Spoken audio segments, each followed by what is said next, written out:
Êxodo capítulo 12, de 1 a 14. Tudo bem? Texto muitíssimo conhecido de todos.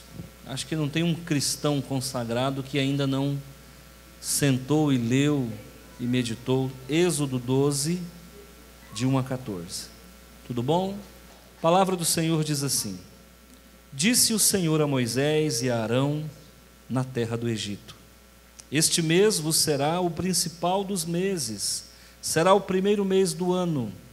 Falai a toda a congregação de Israel, dizendo: Aos 10 deste mês, cada um tomará para si um cordeiro, segundo a casa dos pais, um cordeiro para cada família.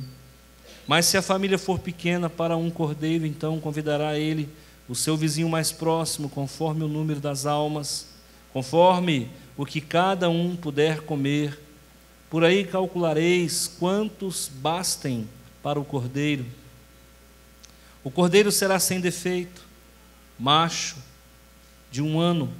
Podereis tomar um cordeiro ou um cabrito, e o guardareis até o 15º dia deste mês, e todo o ajuntamento da congregação de Israel o imolará no crepúsculo da tarde.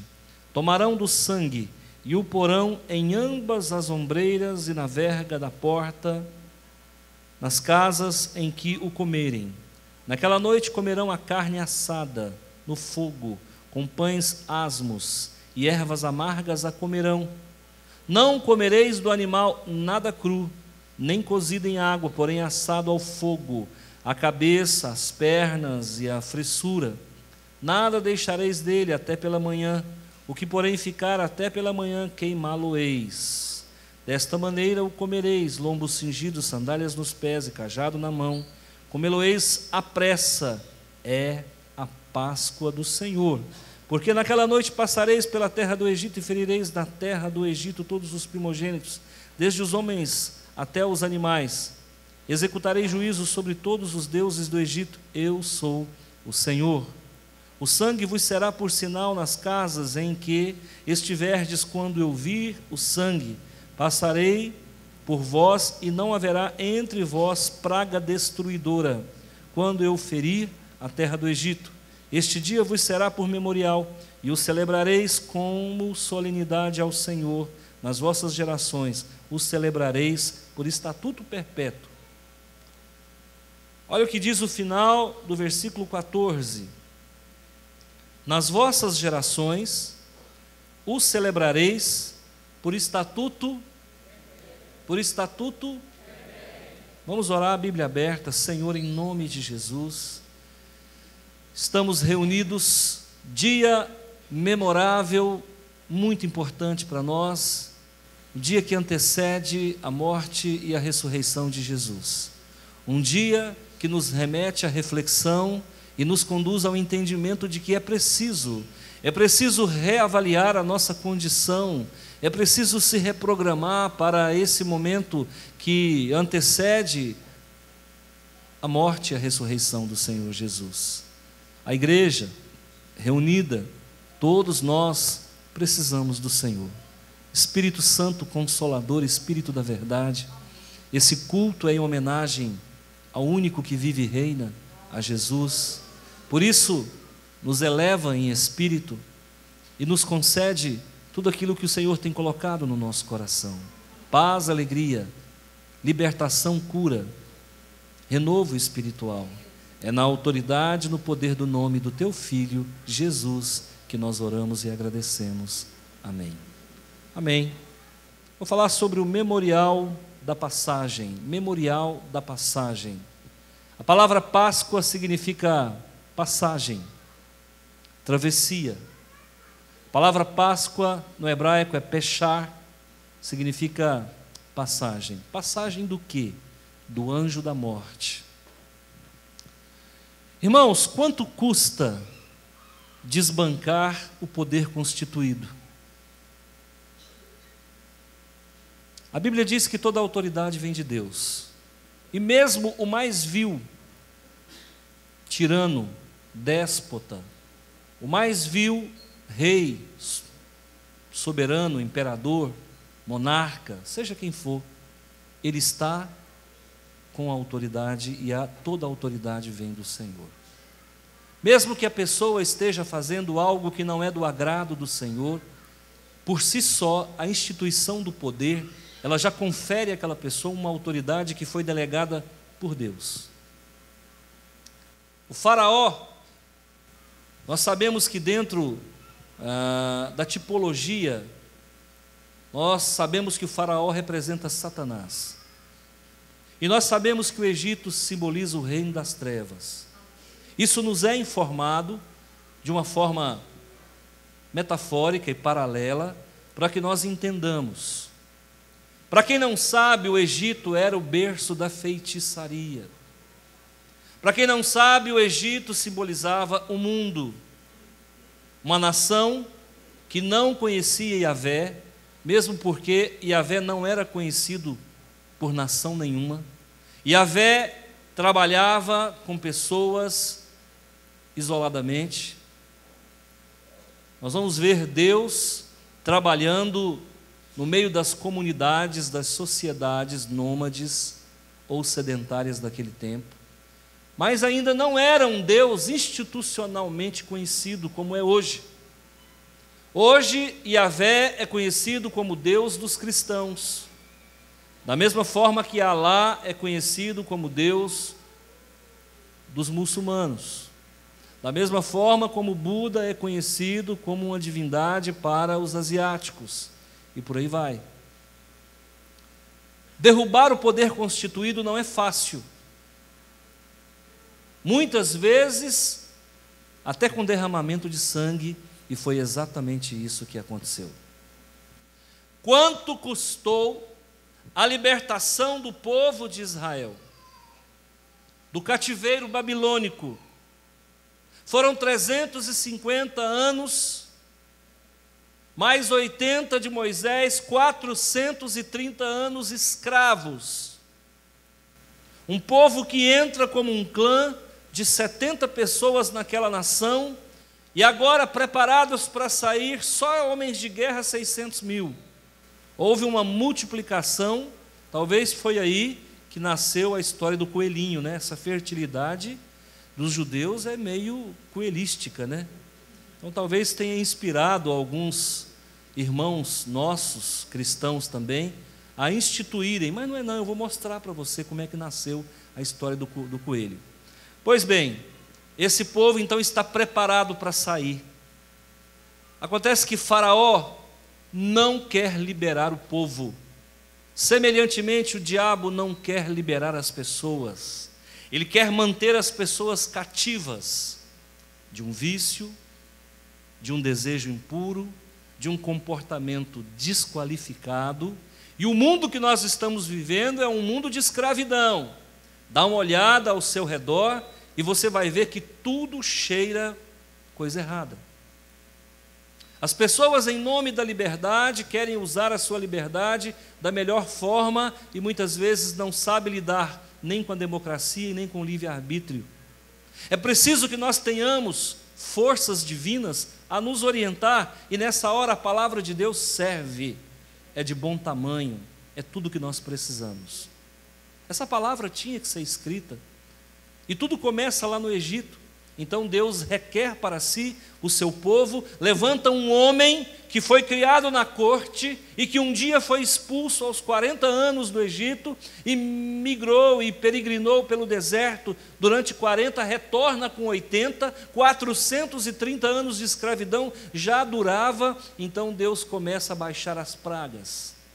Cada praga que Deus descia era um Deus que era humilhado no faraó, no Egito, perante o faraó. E a última praga é a praga da morte dos primogênitos. Eu conversava com a irmã essa semana e eu dizia, olha, se as pessoas soubessem o que é primogenitura, se as pessoas soubessem o que é primogenitura, as pessoas vigiavam um pouco mais. Você sabe que por direito, Na lei judaica, o primogênito tem direito à herança dobrada. Se nós temos 100%, 100 mil reais, e temos 2 filhos, o primogênito tem direito a 66 mil reais. Herança dobrada. Mas olha, da mesma forma que Deus traz uma bênção poderosa sobre a primogenitura, para cada ação de Deus tem uma reação do inferno. O inimigo também ataca poderosamente o primogênito. Da mesma forma que Deus separou uma bênção especial para o primogênito, o inimigo também separou uma perseguição especial para o primogênito. Você que é filho mais velho, fique atento. Talvez você seja o mais tentado, talvez você seja o mais habilitado, talvez você seja o mais preparado, porque tanto as forças de Deus como as forças do mal, elas tramitam sobre a primogenitura. Quem entendeu, levanta a mão. E naquele dia, o faraó desavisadamente lança uma maldição dele de que mataria todos os primogênitos dos hebreus. E Deus então resolve, em contrapartida, mostrar quem é Deus. Mas acontece que o Senhor então cria uma estratégia poderosíssima, dizendo: olha, eu vou enviar o anjo da morte, e toda casa que tiver o seu portal marcada com o sangue do Cordeiro, essa casa será poupada, o anjo da morte passará e não alcançará esta casa. Então a Bíblia fala aqui em Êxodo de um sangue no portal. Então, se nós pudéssemos dizer, o portal é a proteção divina.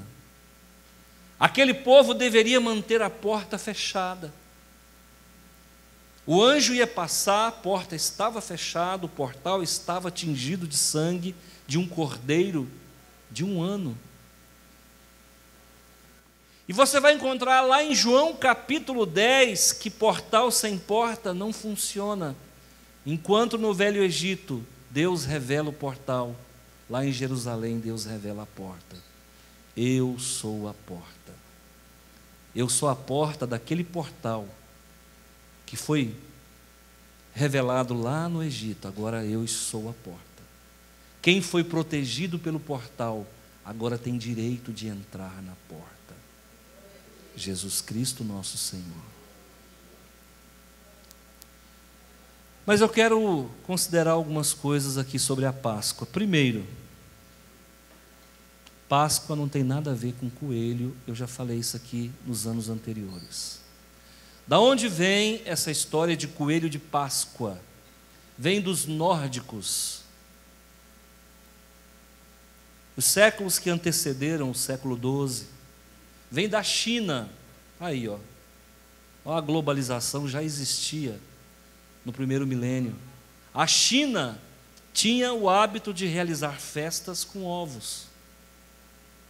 Vem da própria Roma, que gostava do colorido.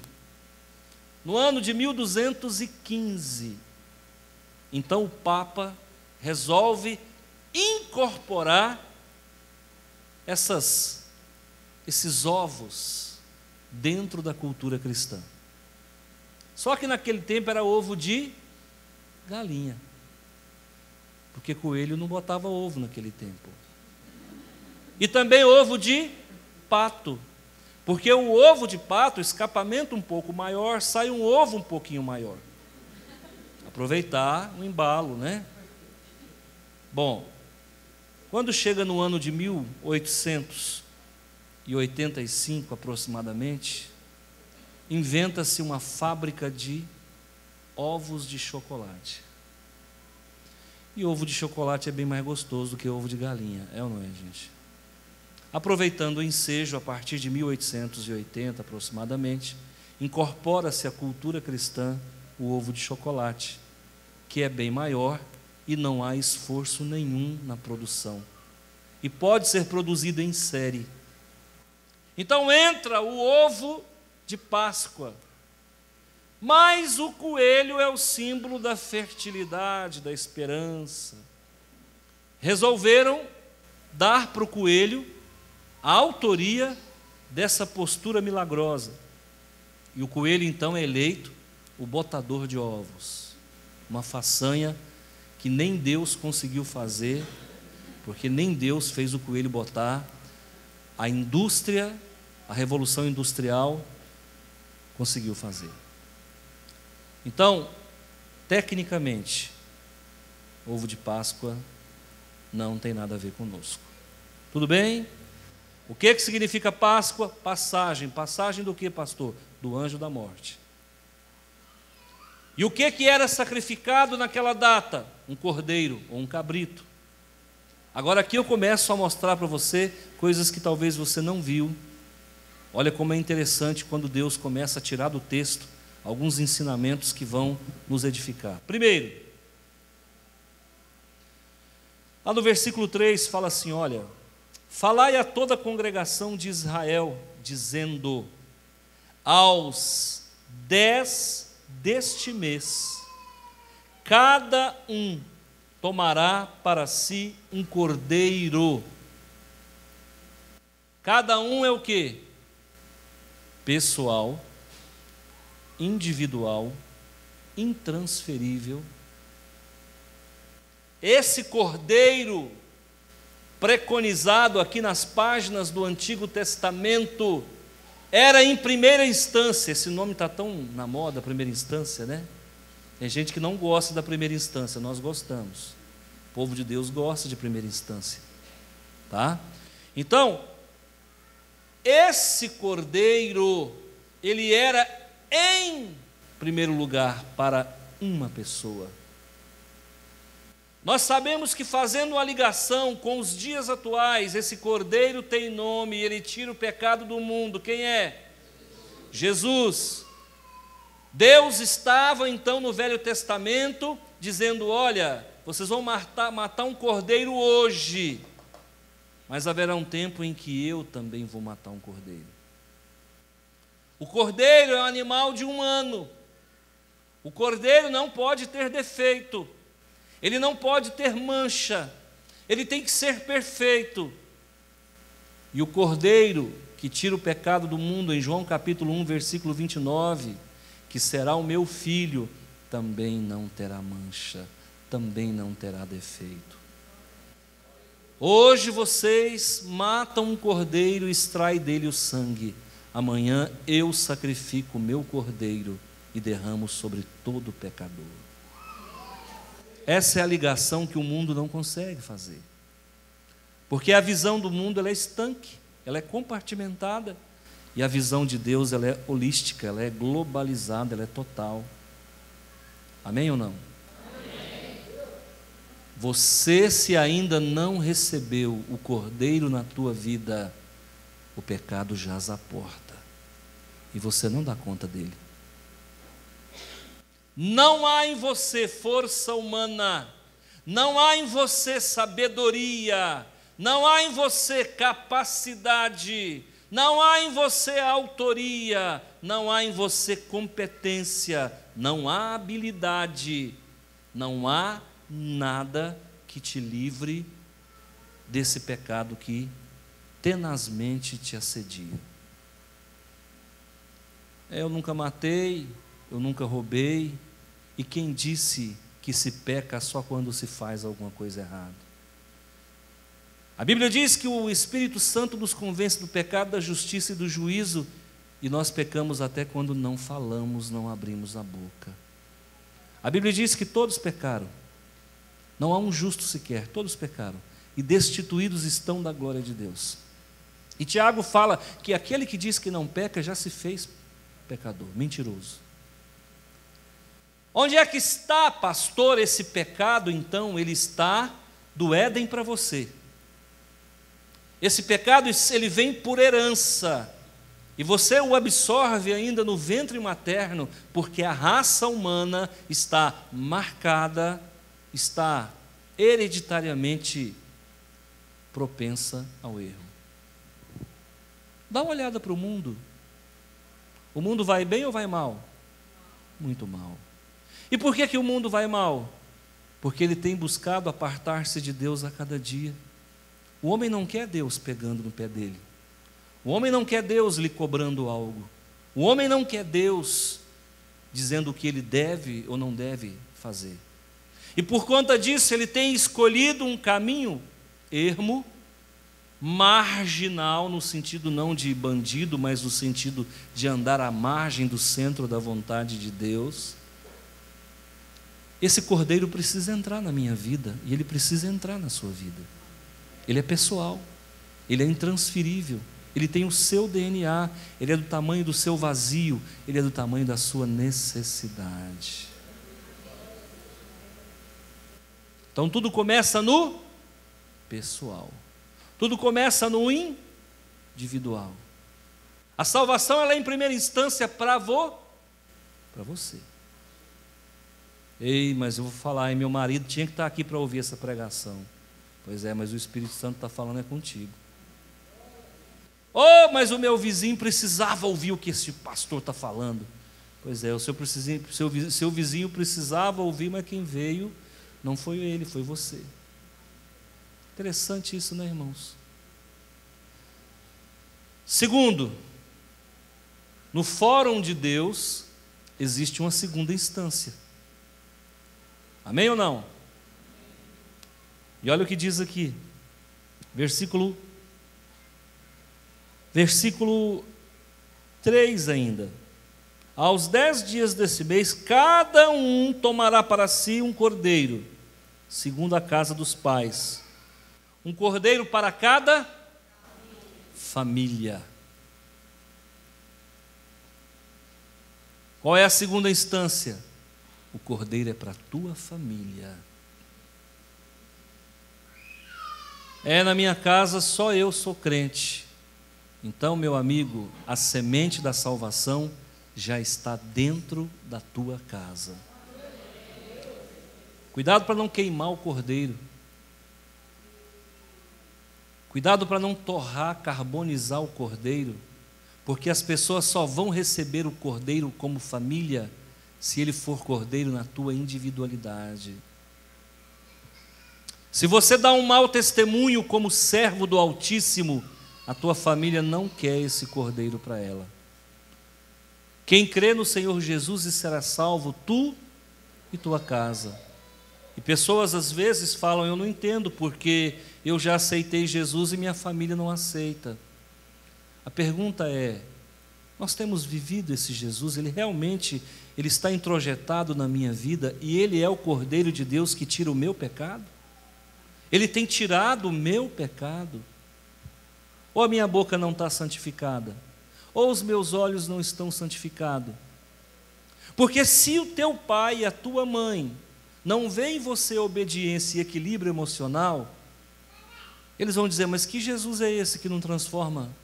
Que Jesus é esse que não muda? Que Jesus é esse que não evolui a pessoa, que não cria condições de crescimento? Esse Jesus eu não quero. E às vezes, em vez de fazermos uma, entre aspas, propaganda benéfica do nosso Senhor e Salvador, nós maculamos esse Redentor. E muitos vão deixar de recebê-lo como Senhor na sua vida, não porque Ele não é poderoso, mas é porque nós não estamos fazendo uma boa divulgação. Compramos e não pagamos, aí a gente achou caro o CD da cantora, Michele Ferrari, veio de tão longe, mas o CD é tão caro, eu acho que ali na esquina tem um piratinha gospel, da Michele Ferrari, a gente compra. Está errado, irmãos. Aí mentiram, as pessoas mentiam, né? Dizia assim, se você colocar um CD pirata no seu som, vai queimar o seu som. Eu sou formado em técnica eletrônica, não queima, irmão. Você pode usar o pirata, não por isso, por favor. Quer usar o piratinha? Pode usar. No mundo tereis pirata, mas tenha de bom ânimo. Não é isso, irmãos, você não deve comprar o pirata, não é porque ele vai estragar o seu som, é porque ele vai estragar a tua pureza espiritual. Nós estamos investindo na indústria do crime. É crime. Alguém que fez uma produção, que pagou impostos, né? Gravou um CD às duras penas, e outro que vai ali e copia, né? Para não falar copeia, copia nas madrugadas da vida e vende sem custo nenhum. Tá bom? Então, nós precisamos mostrar para a nossa família o Jesus que habita em nós. Como você se comporta quando está sozinho?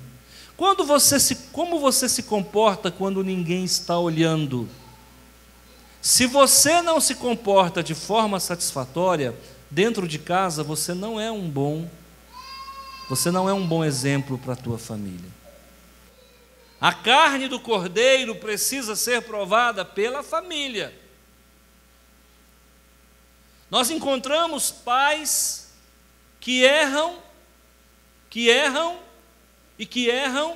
inveteradamente diante dos seus filhos. Não sabe ele que amanhã ou depois ele vai fazer uma pergunta assim: onde eu errei, Senhor? Onde você errou foi 20 anos dando mau exemplo para o seu filho. Ah, mas o meu filho é muito agressivo. Ele com certeza não roubou. Ah, mas o meu filho é muito rebelde. Ele não roubou. Ah, mas o meu filho não me ouve. Ele também não roubou. Os nossos filhos são cópias fidedignas de nós mesmos. Se você der um mau testemunho hoje, não pense que o seu filho amanhã não vai te envergonhar, porque Deus usa exatamente isso, as nossas cópias, para mostrar para nós quem somos nós. Os nossos filhos são o espelho da nossa vida. A salvação é para a família, irmãos. O Cordeiro de Deus que tira o pecado do mundo quer tirar o pecado da família. E a família como vai? Quando eu era criança, tinha uma pergunta, não sei se você já ouviu, que as pessoas, a gente quando criança fazia, né? Qual a diferença entre o navio, a tartaruga e a família? Quem já viu essa pergunta? Perguntinha mais antiga do mundo, né? Qual a diferença entre o navio, a tartaruga e a família? E a pessoa falava: essa pergunta é muito fácil. O navio tem casco para baixo, a tartaruga tem casco para cima. E a pessoa falava: e a família? A família vai bem, obrigado. Hoje, eu não sei se daria para a gente falar isso, a família vai bem, obrigado. Acho que a família vai muito mal. A família está destruída. Irmãos, o diabo ele é muito mais inteligente do que se possa imaginar. As pessoas ficam debatendo às vezes: o diabo pode ou não pode saber o pensamento do crente? É uma pergunta: o diabo pode ou não pode saber? Aí os teólogos de plantão buscam no hebraico, no grego, e vão fazendo ali as suas conspirações, né? As suas conjecturas. O diabo pode, irmão, ele quer saber pensamento de crente, ele já sabe, irmão. Ah, porque o diabo está trazendo satanista e colocando dentro. Irmãos, o diabo não se trazer satanista para a igreja, não, ele usa o próprio crente, irmão. Para com isso, que bobagem. Satanista nunca me deu trabalho aqui, irmão. Quem me dá trabalho aqui é crente. Deus é tão bom que se um satanista entrar pela porta, o Espírito Santo testifica. Eu falo: esse não é meu, não, esse aí é. Mostra, irmão. Agora, às vezes, o Espírito Santo não mostra, é o crente, que não é crente. Porque fica constrangedor. Se cada pessoa que entrasse aqui, o Espírito Santo: esse não, esse sim, esse não, esse sim. E eu sempre digo: igreja é um lugar onde tem gente nascendo, tem gente morrendo, tem gente que está na UTI, tem de tudo igreja. Isso aqui é um hospital, um ambulatório, isso aqui é um UPA. Tem gente de todo jeito aqui. Tem pessoas, irmãos, que nunca soube o que é novo nascimento. Se nós não nascemos de novo, como é que queremos o nascimento da nossa família em Cristo Jesus, irmão? Por favor. Por favor. E nessa hora não vale correr atrás de profeta. Não tem abracadabra, irmão. É um dia após o outro. Eu digo que Deus cura câncer e às vezes não cura caráter. Porque caráter envolve livre-arbítrio, câncer é vontade soberana dele. Olha lá, irmãos, no versículo 4, queridos, olha comigo. Mas se a família for pequena para um cordeiro, então convidará ele o seu, mas isso tem nome: igreja, irmão. Nasce aqui um projeto chamado igreja. E a igreja é formada por famílias. E as famílias são formadas por você. Se você falhar, a família falha. Se a família falhar, a igreja falha. Por que que a igreja não funciona? Porque as famílias não funcionam. E por que que as famílias não funcionam? Porque você não funcionou ainda. Olha a responsabilidade. Deus usa um homem chamado John Wesley, do século XVIII. Um homem mudou a Inglaterra. Por causa de um homem, acredita-se que Napoleão Bonaparte não conseguiu entrar na Inglaterra, destruir a Inglaterra. Os franceses tinham ódio mortal dos ingleses. Eles dominaram a Península Ibérica, Espanha e Portugal, invadiram todos os países. Napoleão, um grande conquistador, mas na Inglaterra ele não conseguiu colocar a mão, porque ali passou um homem que mudou aquele país.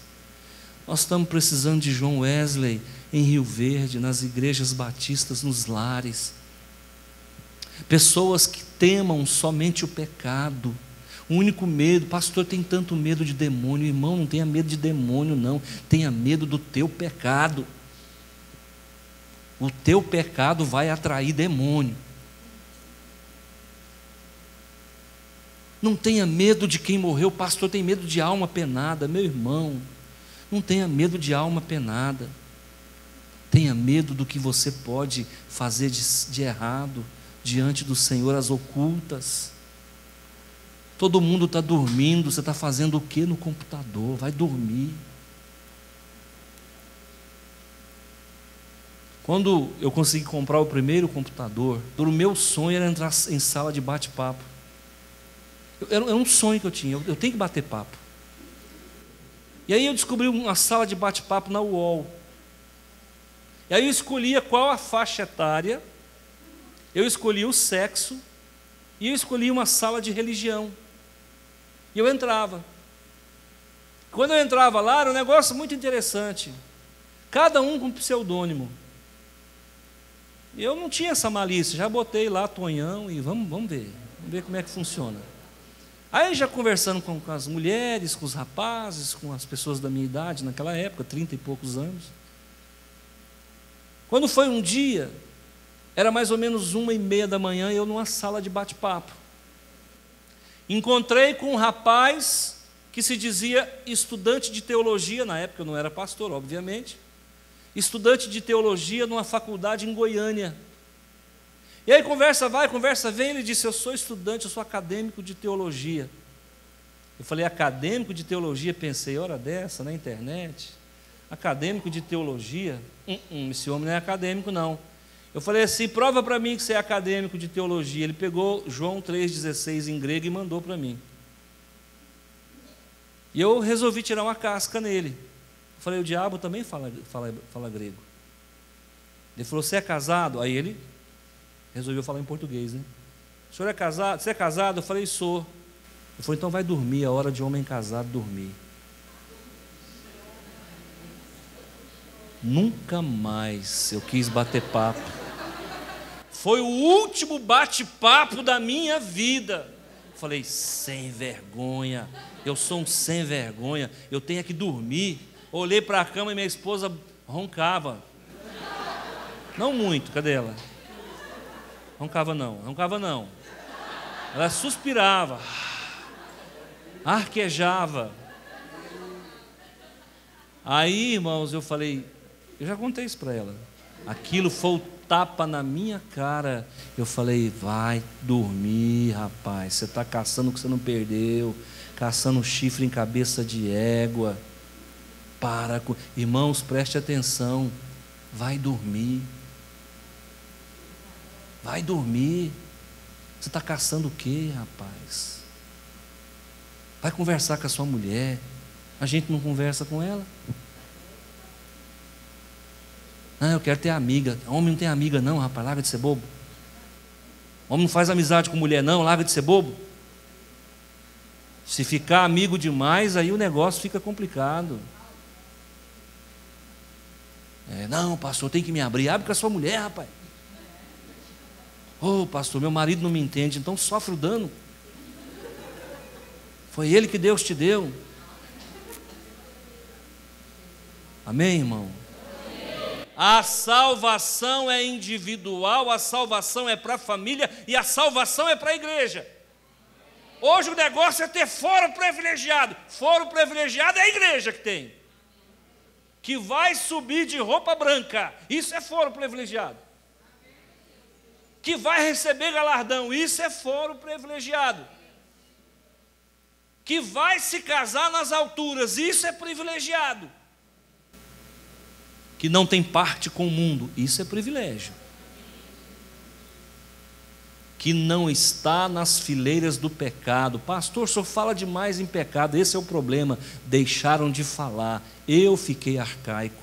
Eu fiquei cafona. Porque eu continuo falando o que a Bíblia fala.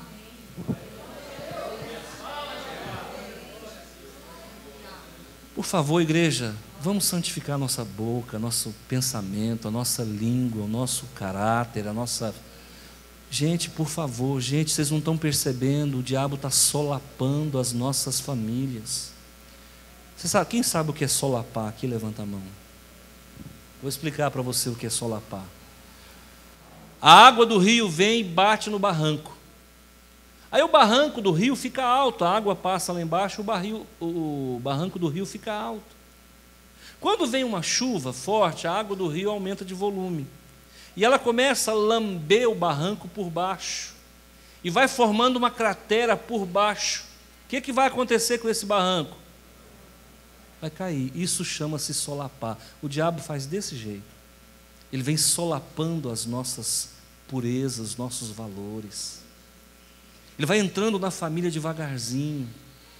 Ele vai entrando, sabe, com uma brincadeira, vai entrando ali, sabe, no namoro. É a mesma coisa. Todo mundo, quando começa a namorar, é tudo certinho. É olho no olho, mão na mão, tudo certinho. Com o passar do tempo, irmãos, mas quando pensa que não, foi o boi e a corda, solapou. Amém? Eu quero de coração que você entenda que a passagem do anjo da morte ainda está valendo. O anjo da morte agora que passa já não é mandado por Deus, é mandado por Satanás. E ele está matando individualmente as pessoas, colocando 1001 minhoca na cabeça das pessoas, anda solapando as famílias. Irmãos, Deus deixou um modelo de família. Hoje já existe família arco-íris. Hoje já existe família não convencional de várias formas que Deus não criou.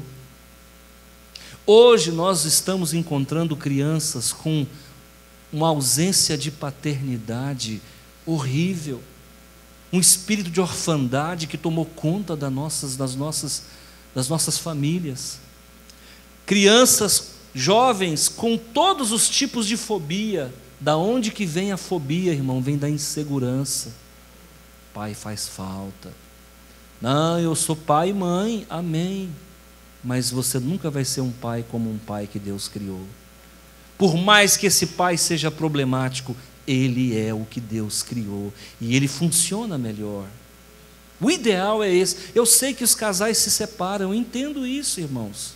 Por favor, eu não estou aqui discriminando, criticando, fazendo crítica barata. Eu sei dos problemas sociais, mas olha, procure, já que a situação às vezes descaminha diante de você, procura ser o pai que está faltando para o teu filho, mas de verdade, senta, ouve, engrossa a voz, fala grosso.